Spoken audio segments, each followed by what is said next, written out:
I beg to move that this House do now adjourn. The question is that this House do now adjourn. Andrew Jones. Thank you very much, Mr. Deputy Speaker. May I start by thanking you, and through you, Mr. Speaker, too, for granting me this debate today. I much value the opportunity to raise issues during the adjournment debate. Perhaps no one values that more than the MP for Strangford, who is usually a fixture in these moments, and indeed has sent his apologies for not being here today.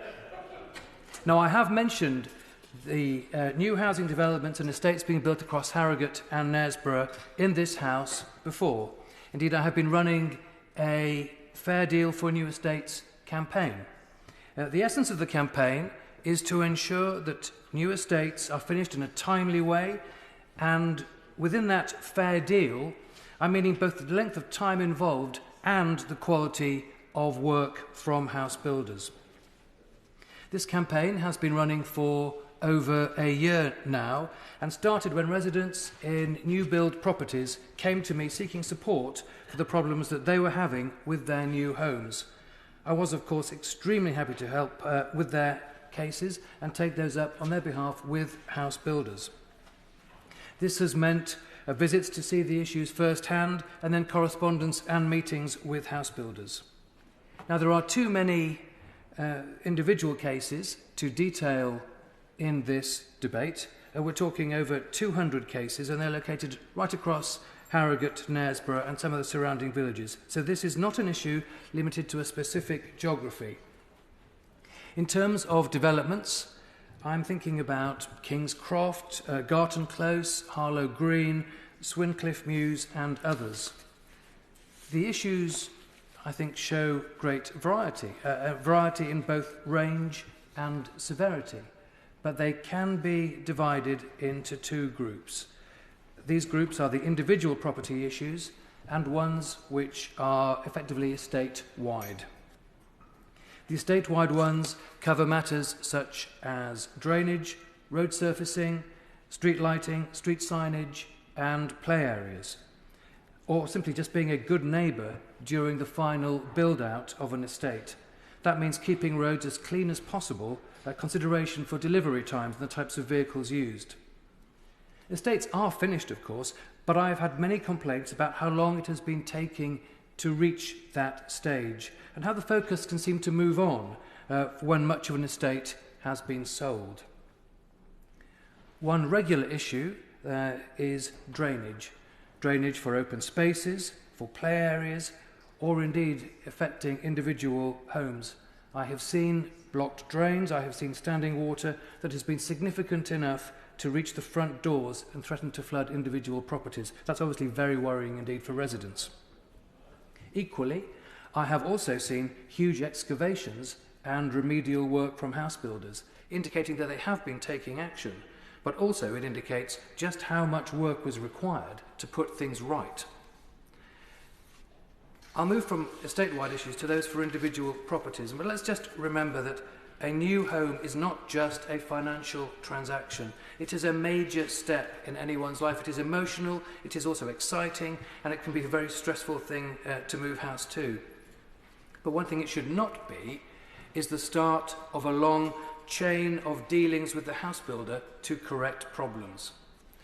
The issues that have been raised with me have ranged from totally inadequate guttering to very patchy fitting of insulation, from window panes separating from their frames to poorly fitted banisters, or from walls having to be rebuilt to bathrooms having to be taken out and replacements fitted. That's just a snapshot because, quite frankly, the list is very wide. I've been dealing with a number of different house building companies too, including Taylor Wimpey, Avent Homes, Harron Homes. There is a mixture of national and local, small and large. But this debate is about speaking up for individuals. However, I think it is possible to draw some themes together because I think there are some common elements and I would like to highlight these. The first is to get it right first time. Residents know that there are likely to be some snags when they move into a new build. People are sensible, people are practical. But that's not what I'm talking about. In some cases, the sheer number of them and the scale of them has simply been wrong. One resident forwarded to me his list, and it was over 200 items long. There has also been significant issues with the severity of the problems. I've met with residents who have faced having to have whole bathrooms taken out and refitted, or who have even had to totally move out of their property during remedial work, with all the disruption that that brings. I'm thinking of one case where that is especially true because they have a young family. Mr. Deputy Speaker, another common problem has been the way customers have been dealt with during this process. It has been a source, I think, of some deep frustration. Residents have reported challenges contacting customer services, the frequency of staff changes, meaning there hasn't been continuity of understanding of the issues raised so far, and the need for house builders to simply be more proactive in their communications. And that basically means getting information out to everyone about what is happening and when, keeping people informed. I have raised this point particularly with house builders, and in all cases they have recognised that there have been communication problems. No one has attempted to deny it, and indeed they have sought to correct them. In some cases, this has meant a new customer service helpline dedicated for a particular development, and in other cases it has meant more senior oversight of outstanding issues. Now, I mentioned at the beginning of my speech that the time involved in problem solving has been too long.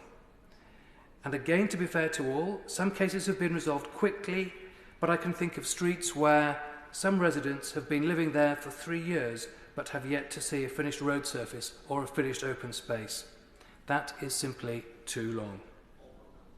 When I started this Fair Deal for New Estates campaign, it was specifically to support constituents in Harrogate, Knaresborough and the surrounding villages.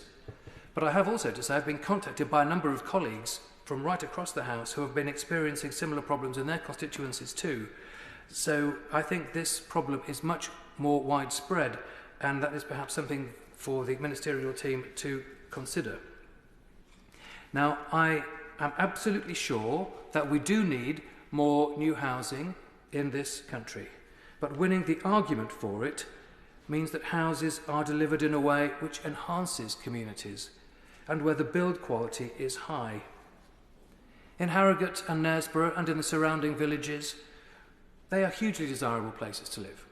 We have a strong economy, quality services, a high quality of life and a powerful sense of community. It is not therefore surprising that the demand and need for housing is high, but this is all about getting it right for residents. I have been very happy to take up cases and urge anyone struggling with any issues in their new build to contact me. I will be happy to help them too. But that is about issue resolution, and that is obviously very important. But I also want to ask, how do we ensure we do not have issues to resolve in the first place? How do we ensure it's right first time?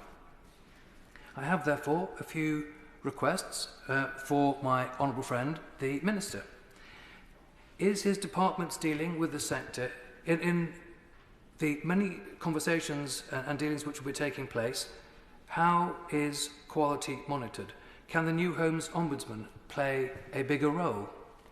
There is a New Homes Quality Code that details 10 fundamental principles which registered developers have to follow. But what happens if a developer is not registered, and what happens if the principles aren't followed? One of the challenges raised by house builders has been difficulties in getting the skills they need in the workforce. They have experienced a shortage of people with the necessary skills.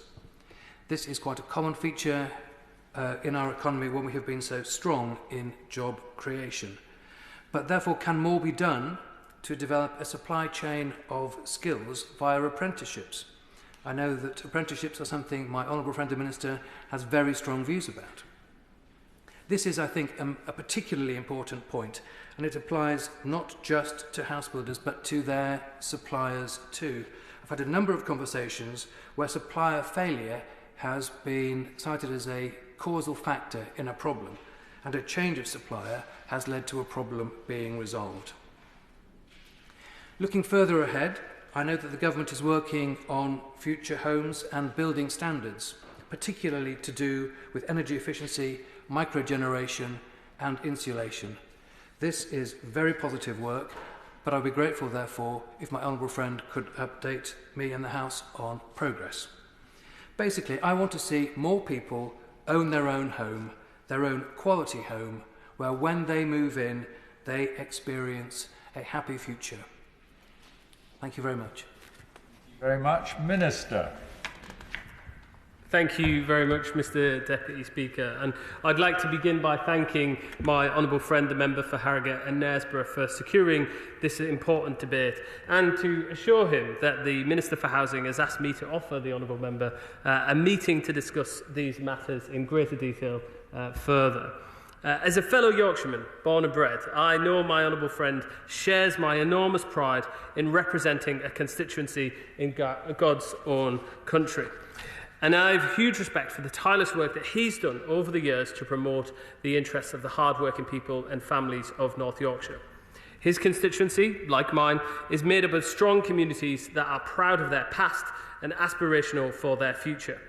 A future that he and I both know must be built on a bedrock of good quality housing. Safe, warm, decent, affordable homes that provide the solid foundation people need to get on in life and unlock their potential. Good homes hold the key to our plans to level up opportunity across Yorkshire and around the country while helping our local economies grow. That's why I'm proud to be supporting the Secretary of State and the Minister of State for Housing in delivering those homes through our long-term plan for housing. With 2.5 million new homes built in total since 2010, 180,000 of which are in Yorkshire and the Humber. But as my honourable friend has rightly said, the standards of some new builds and the estates they are part of are simply not up to scratch. Like him, I have heard of cases where developers are moving on to new projects before the places they are building are properly finished, leaving residents to deal with the extensive snagging or to live in limbo on unadopted roads like those in the homes and estates that he has mentioned. This is not fair, it's not right, and quite frankly, it's not on.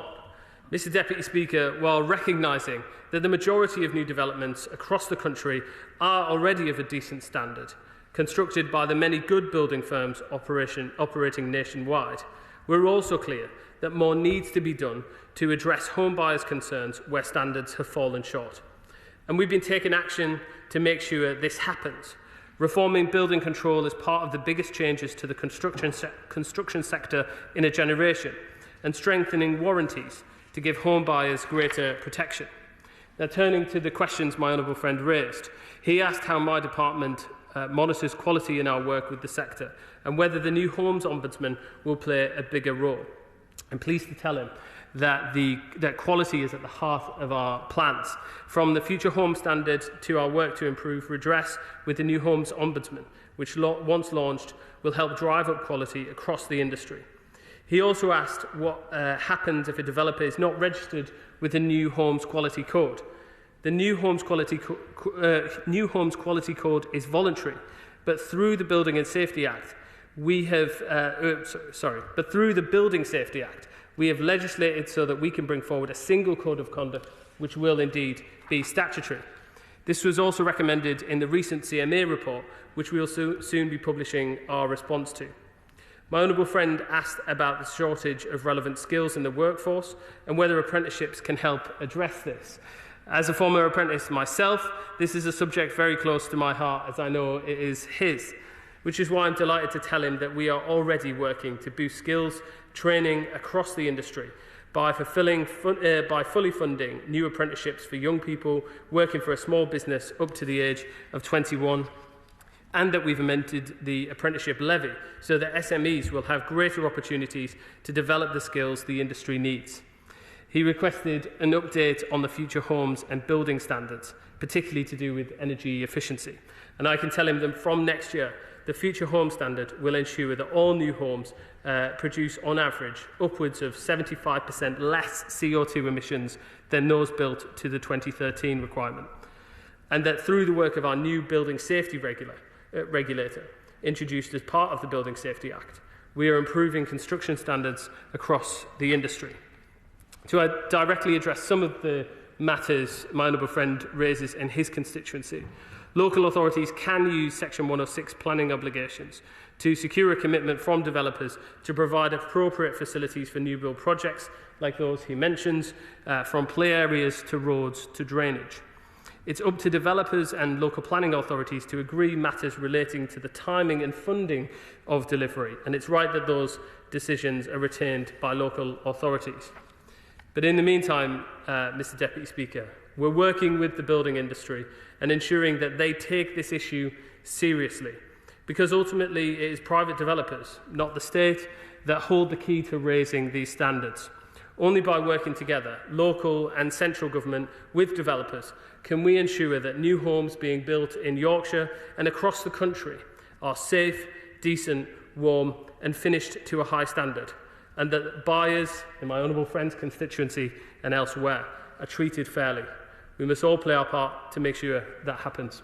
Thank you. The question is that this House now adjourns. May I say aye? Aye. No, I think the ayes have it. The ayes have it. Order. Order.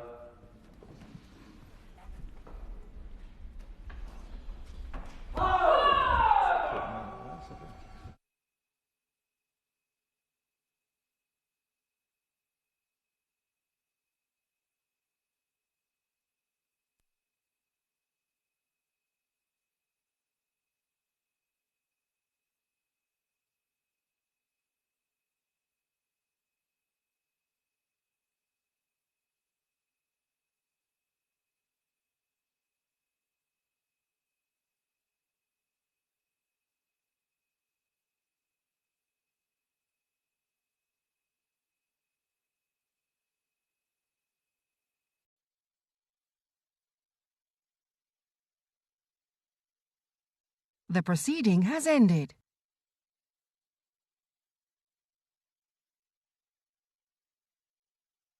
The proceeding has ended.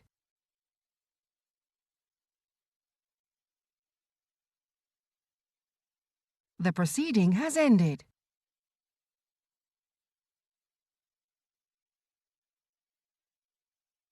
The proceeding has ended.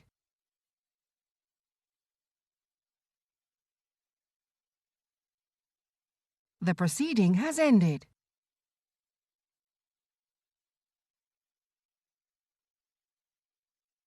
The proceeding has ended.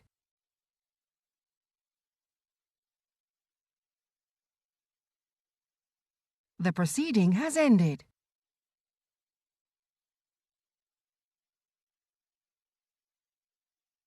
The proceeding has ended.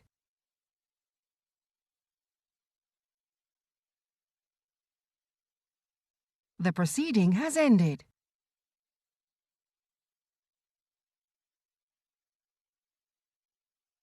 The proceeding has ended.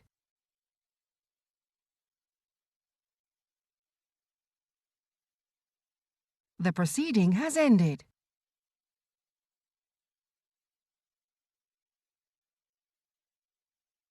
The proceeding has ended.